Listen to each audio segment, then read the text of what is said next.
Welcome to Dollars and Cents, Creating Your Fulfilled Life with Nicole Romito from Private Vista. In this podcast, we draw from years of experience as well as guest specialists to help you create the life you imagine. Join us in this journey as we enlighten and empower you to align your lifestyle to help you achieve your goals with a clear picture of your future. Now, let's get to the show. And welcome to the Dollars and Cents Podcast with your host, Nicole Romito. Nicole, good to see you. How are you? I'm doing great, Bill. It's good to be seen. Always enjoy being back in studio with you. How's life treating you these days? Not bad. Not bad, I have to say. Family's getting ready to go on a big vacation together. I'm not going far, but we're all going together. Nice. So pretty excited about that. That sounds great. Hope you guys have a great time. Well, thanks so much. What do we got on the table today? Yeah, I want to jump right into it because I think as our longtime listeners know, I always get super excited when I have some of my fabulous colleagues in studio with me today. And that is the case for our episode. And we're going to try something a little different. I've got three of our advisors here with me today. So I'd like to welcome in Greg Williams, Miles Johnson, and Julian Bell. Thanks for joining me today, guys. Thanks for having us. Yep. Thanks for having us. Absolutely. Yeah, I appreciate you. I know you're all super busy, so I appreciate you taking the time to share what I know will be a small slice of your wisdom and experience with our listeners. So for our listeners, what we're going to talk about today, and the reason I have three of our advisors with us, is we're going to talk about some frequently asked or common questions that we get from clients of Private Vista. And so we wanted to get kind of some different, we have between Miles and Julian and Greg, we have different backgrounds, different experiences. They work with different parts of our client base. So as our listeners, we're trying to hopefully share some tidbits and tips that'll be applicable to you. So hang in there with us. We're going to kind of break today's episode into two parts. When we're working with clients during the planning process, we really kind of break it into kind of two parts of the life cycle. And one is when you're accumulating. So you're working, you are saving, planning for future goals. And so that's going to be the accumulation phase. And then we'll dip into or switch over to what we call the decumulation phase. It used to be known as retirement. At Private Vista, we really like to look at it as helping our clients achieve financial independence. And instead of being like, oh, I'm retiring from my job, retiring from running my business, it's what are you moving towards? So that's what we'll mean by decumulation. Oftentimes clients think of it in withdrawal mode. So we're going to start there. With that, the other thing I wanted to talk about is we do get a lot of questions about investing. I know for all of us at Private Vista, when people find out, oh, I'm a financial planner or a financial advisor, people often default to, oh, hey, I have a question about my 401k, or what do you think about gold, or are you guys doing crypto, or should I sell everything and go to cash? We're not going to get into that today because we have dedicated full episodes to those topics.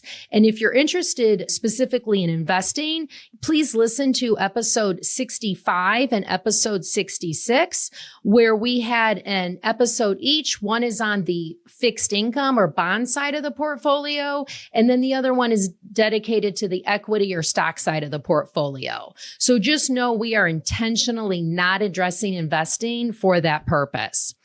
And with that, then let's get into the accumulation stage. And why don't we kind of start off with, I know we're going to all look at this through various topics and lenses, but I think let's start kind of maybe what might be a broader part of our listening base, where if you are a W-2 employee, so you're working for a company, your income is fairly straightforward from the fact of it's all coming through a W-2.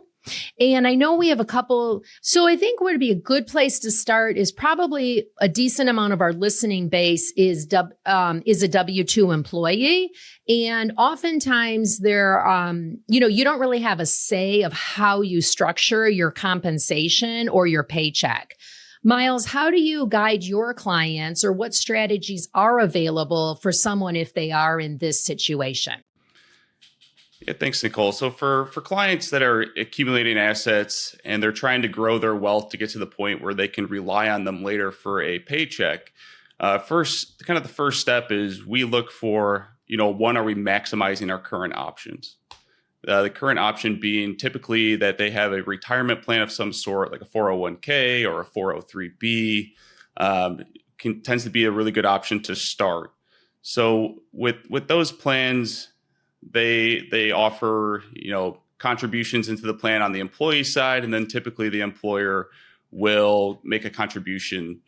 I'm just going to keep going. Yeah, I think what you're probably looking for is they may do like a profit sharing contribution, or oftentimes we see a match. So they'll match maybe the first 5% of covered salary as long as they're contributing up to that level. Is that where you're going? That's kind of exactly where I'm going with this.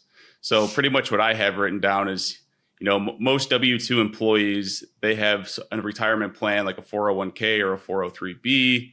And inside that plan, there's two ways to contribute. There's the employee contribution made by the employee through payroll deductions. And then there's the employer contributions made through the employer. So for this year in 2025, the most an employee can put into a 403b or a 401k if they're under 50 is $23,500.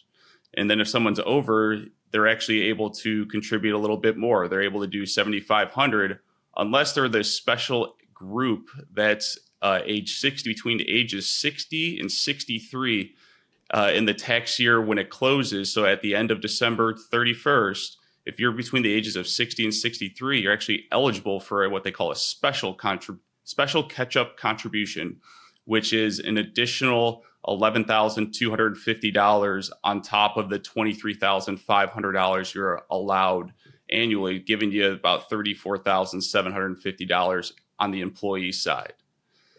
That's a nice chunk of change.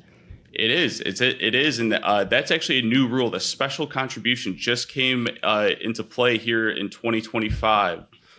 Yeah, so this special catch-up contribution, that is new as of 2025.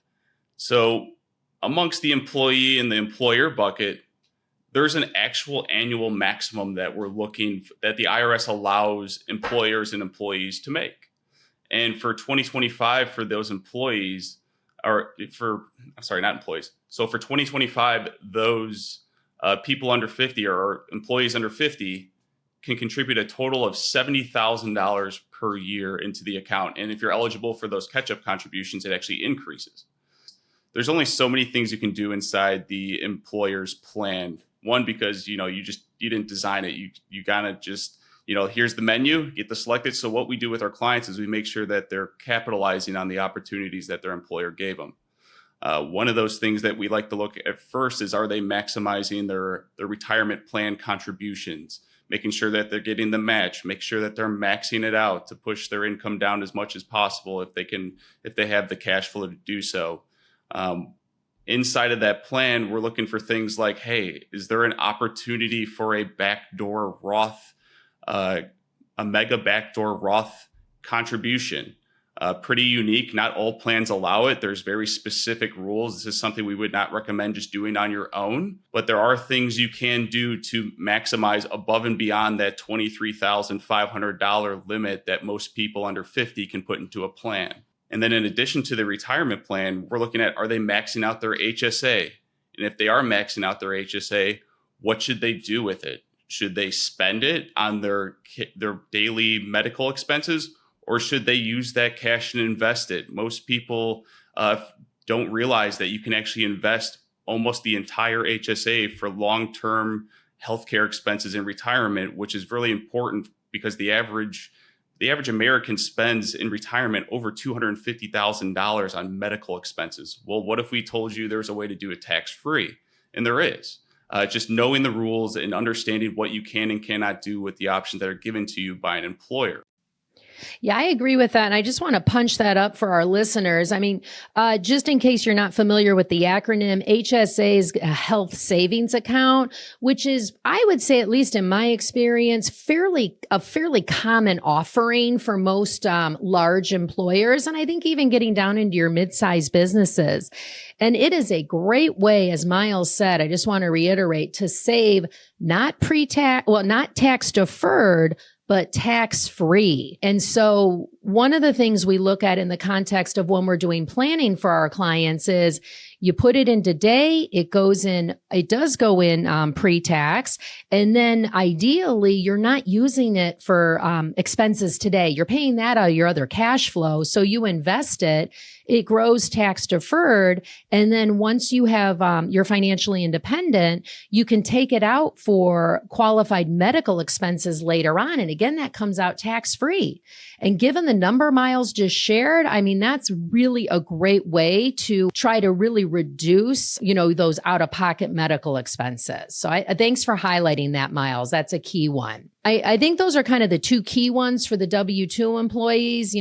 There's not much you can do. It is what it is from that perspective.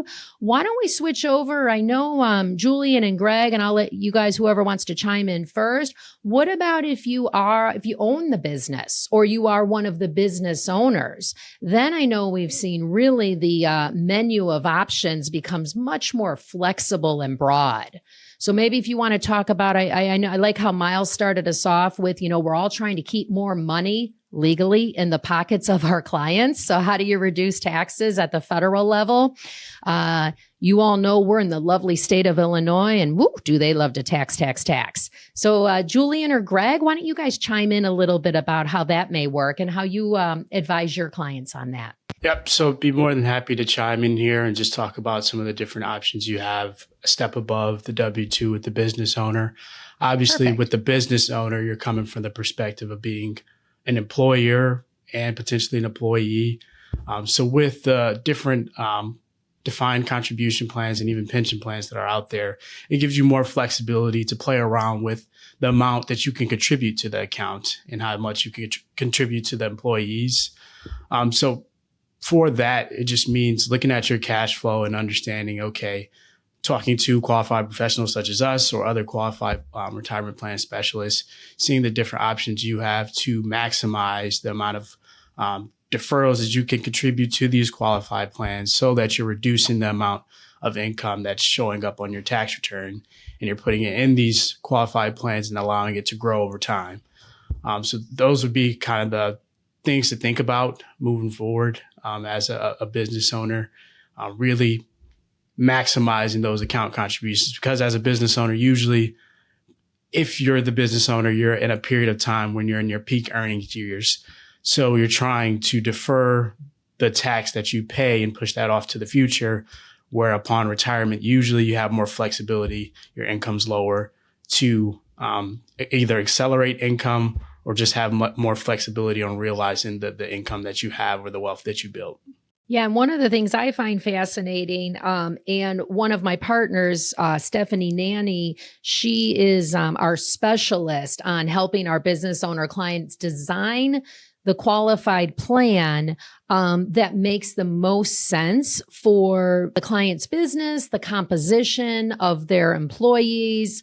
One of the things that is very interesting is that is where there are ways where you can legally discriminate. I'm not a big fan of that word, but that is the technical tax jargon towards the business owner or other key employees. And what that means is putting more away for your key people and yourself at what we call a small cost by making smaller contributions to all the other employees.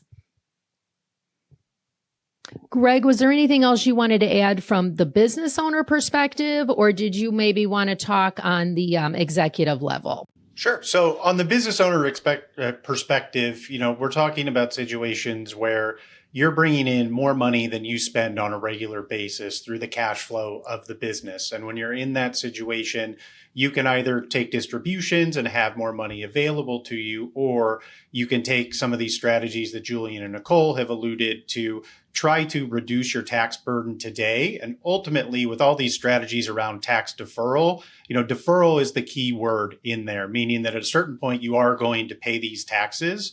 But by using some of these vehicles and strategies available to you, that can be well into your 70s when you're likely in a lower tax bracket and able to take advantage of those. And then also speaking, for our own local clients here in Illinois, another important part to consider is any deferrals that go into a retirement plan are free of Illinois state tax. And Illinois does not actually tax distributions from these retirement plans. So that's 5% roughly that you'll save on any dollars that go in and eventually come out of there. So that's not insignificant, especially in these business owner cases where we could be talking well into 7 figures of contributions over a lifetime. Yeah, absolutely. It is. I know I was beating up on Illinois for being a tax heavy state, but that is a really key point and distinction, Greg. So thanks for highlighting that. How about, so we've talked about kind of the W-2, when you own the business, it kind of makes sense. You have a lot more flexibility. Also, when we're in the accumulation mode, what about if a big part of your compensation is either through some type of employer stock plan? Most people, I think, back in the 80s and 90s, stock options kind of was the default. Now we see more, again, longtime listeners, we love our alphabet soup in our industry, but we've got all kinds of equity awards, SARs, RSUs, LTIP. I'm probably missing a bunch of other ones. But why don't we touch on that? And I think too, again, accumulating, if one of you would like to maybe talk about, if you're eligible for a deferred comp program at your company. Sure. So I'll start out answering that on the equity award side of things. One of the common questions we have when people come in to start working with us is they will mention that they have stock compensation. And I'll ask a simple question of, do you have restricted stock, or do you have stock options or performance shares? Back to, that's not necessarily the alphabet soup. Those are the technical terms that may not mean a lot to a client.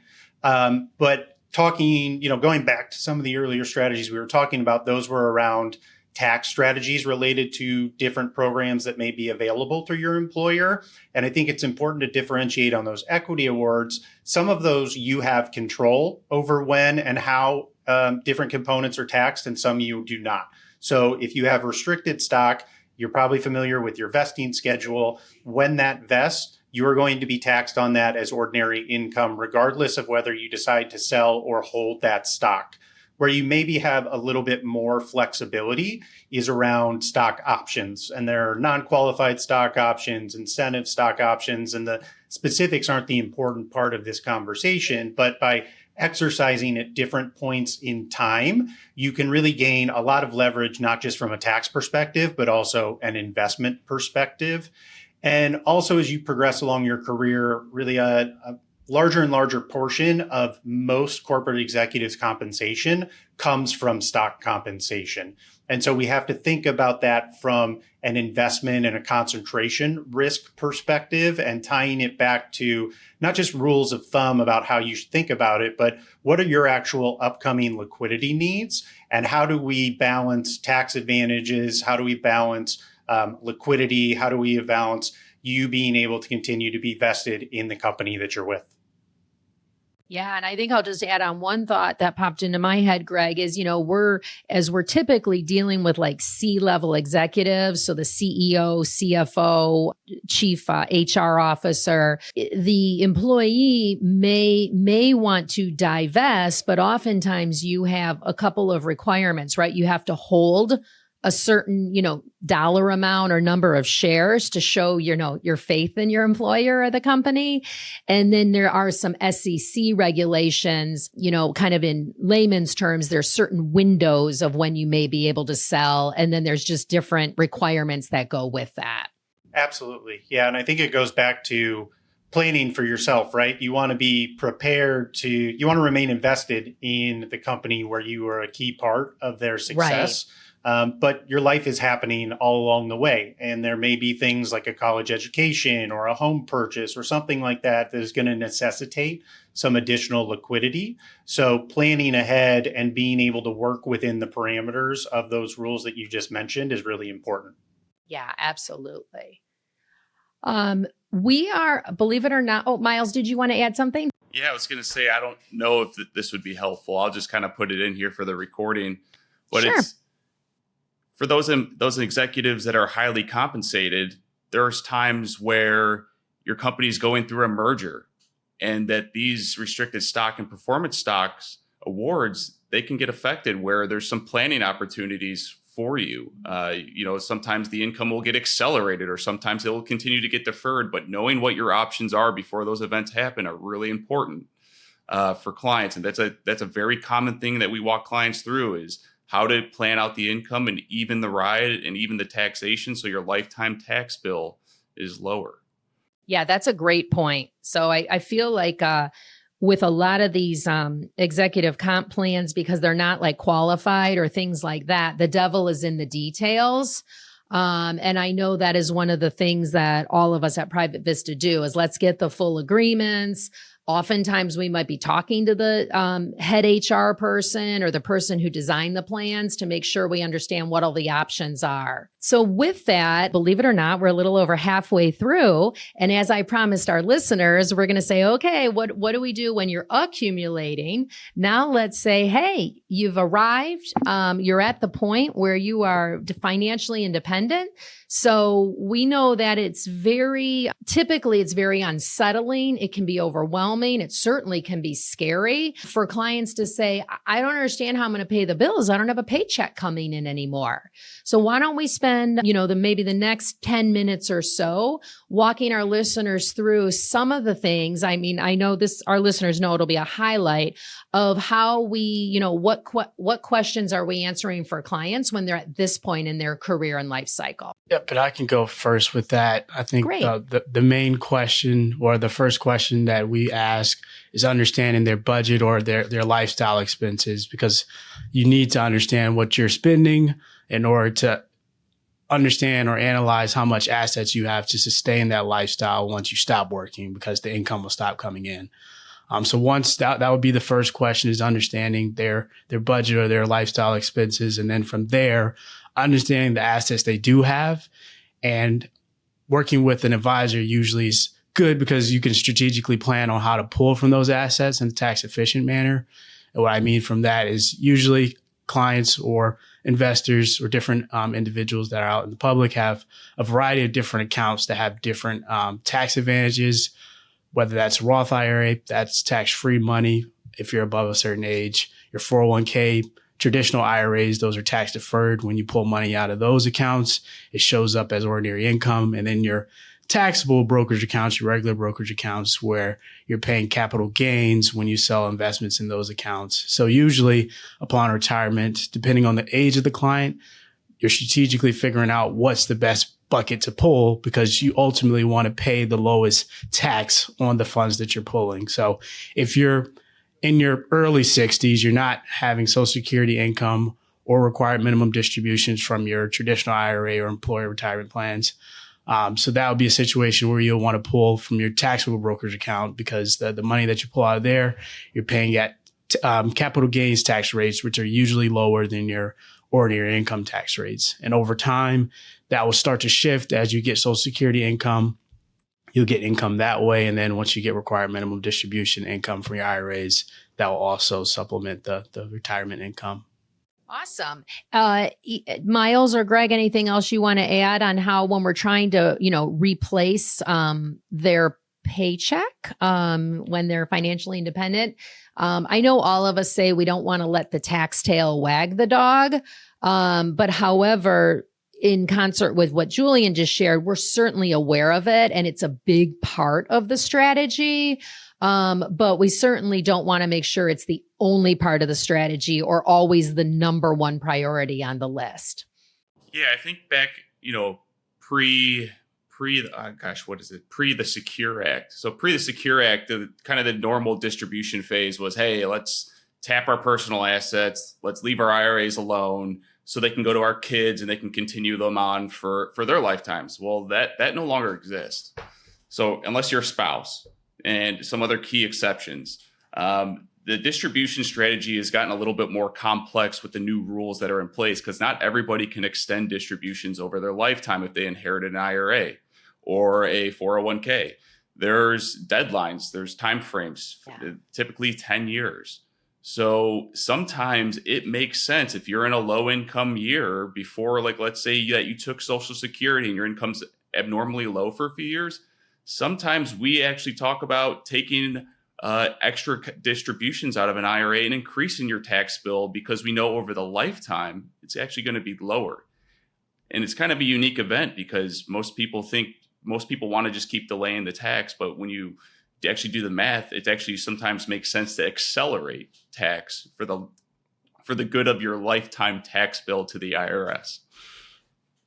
Yeah, I think I love that you brought that up, Miles, because we're all programmed to defer, and paying taxes is bad.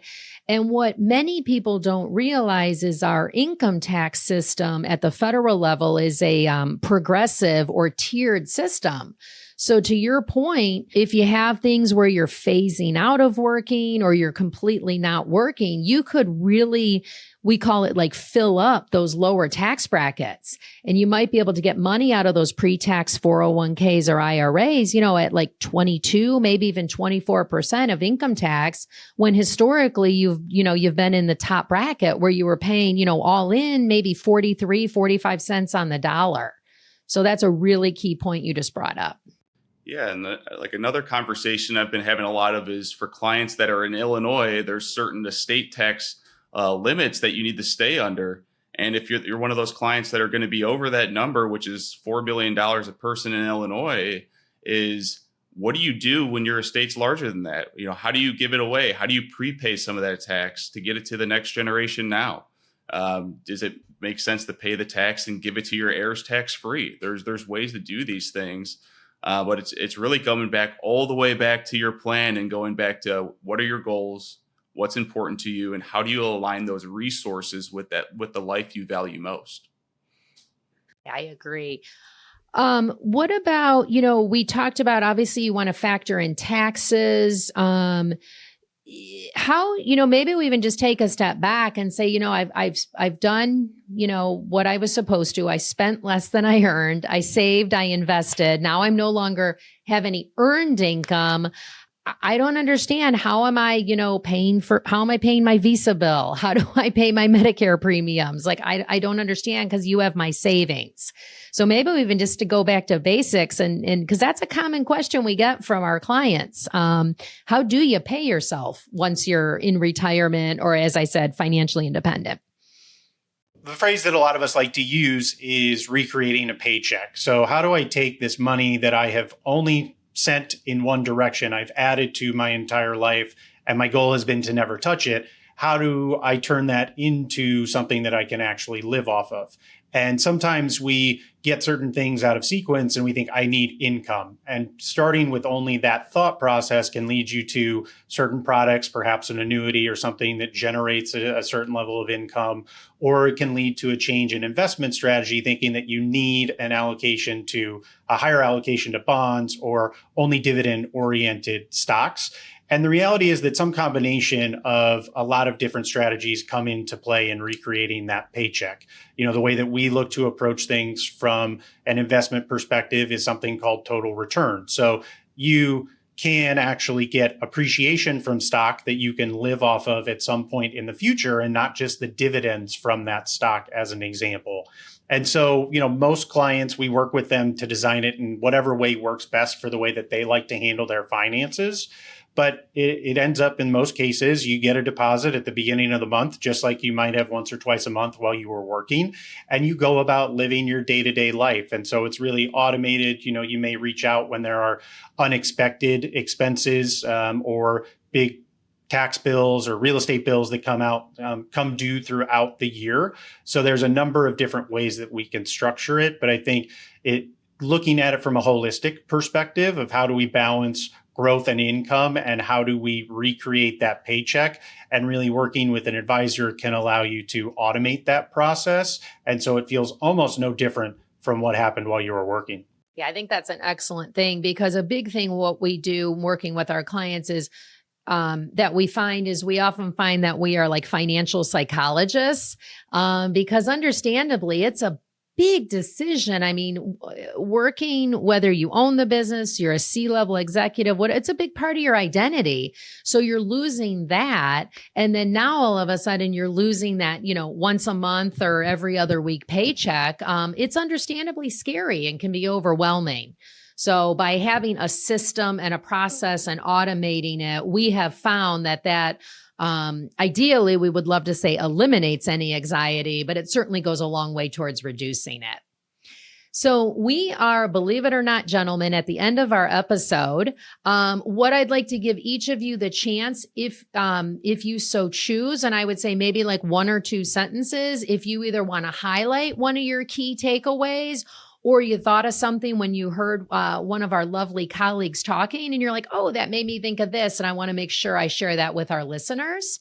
I don't want to put anyone on the spot, so I'm going to let you guys choose who goes first. Yeah, if I could start just off of the note of talking about asset distribution or asset decumulation phase. Like you said, Nicole, it's a different mindset that you're coming or stepping into as you step into retirement. So just understanding that change will feel uncomfortable at first, but it takes time. So just understand that it takes time, and adjustments likely will be made over time. The plan won't be perfect as soon as you retire, and everything won't go exactly as planned. I love that, Julian, because it's key, right? We all say, the plan, as soon as we present it, it's stale, right? Because it's a living, you all know my favorite F word this year is fluid. So it's a very fluid thing because your plan's changing, the world's changing, and you're changing. So that's a great takeaway. Thank you. Yeah, I think the biggest theme that we find with clients is that by making small strategic decisions during that accumulation phase over a long time, it builds right habits and it builds flexibility as you go on to that next phase and living off of your resources that you've saved up. And so a lot of the strategies that we talked about from a decumulation perspective really come to fruition because of work that you did in the accumulation phase. And it's important to work with an advisor while you're going through that. There's a lot of options the earlier that you start working with advisor. When you get closer and closer to that, a lot of those decisions have already been made and you're left with your hands tied to some extent. So working with an advisor early, outlining your plans and coming up with those strategies that are going to allow you to be able to be flexible when you get to living off of your savings. Excellent. Another good point. All right, Miles, that leaves you in the cleanup spot. Okay. Well, I was going to go along the lines with, where an advisor can really help you navigate this is, when do you go from accumulation to decumulation in those critical years leading up to the end of your accumulation phases? What's the target you're trying to hit, and how are you going to pay for the decumulation phase? And understand that you're going to be okay, because we're kind of going into the first couple of years of retirement for a client tends to be the most expensive, minus healthcare costs, because they're able to do things. And we like to have, one thing that planning will help you see is the impact of your decisions before you actually make them. So you can kind of give it a test run when you're sitting down with an advisor. Hey, I'm thinking about doing this. I'm thinking about doing that. What does it look like? That's what we do. And that's what we're trying to do, is help people see kind of like the next few years in front of them. Not saying we can predict the future, but we can certainly help make and navigate decisions. That is excellent. Wow, you guys, y'all outdid my expectations. So kudos to you. And I think just to kind of wrap that up for our listeners is, it is an emotional time. It's exciting. It's scary. It's overwhelming.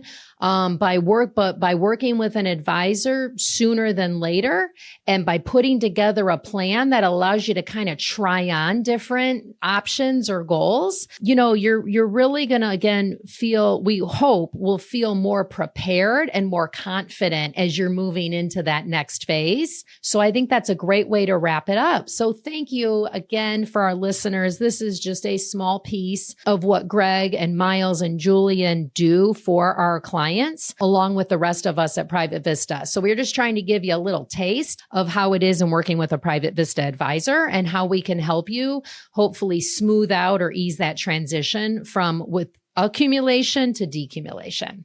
All right, Nicole, thank you. That was actually very interesting and very informative. In terms of reaching out to maybe these guys or any of your other colleagues, Nicole, what is the best way for a listener who doesn't know how to reach out to Private Vista? Yeah, the best way is generally through our website, which is myprivatevista.com. Certainly you could go to our team if with one of us resonated with you more than the others, and you can reach out to them directly, or on our homepage, there's a contact us button. Please put in your contact information, reference this episode. Again, if you are like, wow, I really have a question for Julian about, what he was saying about these qualified plans for business owners, you can, specify, or you can keep it general and any one of us will be sure to get in contact with you. And if for some reason you prefer a live conversation, you can call 312-831-4370 and our receptionist can connect you with one of our fabulous advisors. Oh, that's nice. I like that. A real person answering a real phone. I like that a lot. It does happen. Yes. It does happen still. That's good news. Yes, it does. For those of you who are listening to this podcast who aren't subscribers, there's one other thing you can do that's really easy. Hit the follow button. When you do that, every time a new episode is dropped, you will be notified and you can give that one a listen. I would also ask if you find this podcast interesting and informative, share it with people. Give it a great rating. Tell your friends about it. Because in this days on the internet, you don't know who's recommending what. And word of mouth promotion is really the most valuable. And we'd appreciate it if you'd share the podcast with folks you know. Until next time, I'm Bill Tucker on behalf of Nicole and everybody in My Private Vista. Thank you for taking the time to listen today. We'll catch you next time. Thank you for listening to the Dollars and Cents Creating Your Fulfilled Life with Nicole Romito, sponsored by Private Vista. Visit our website at www.myprivatevista.com or give us a call at 312-831-4370. And don't forget to click the follow button to be notified when new episodes become available. Private Vista is a group comprised of investment professionals registered with Hightower Advisors, LLC, an SEC-registered investment advisor. Advisory services are offered through Hightower Advisors, LLC. This is not an offer to buy or sell securities. No investment process is free of risk, and there is no guarantee that the investment process or the investment opportunities referenced herein will be profitable. Past performance is neither indicative nor a guarantee of future results. The investment opportunities referenced herein may not be suitable for all investors. All data or other information referenced herein is from sources believed to be reliable.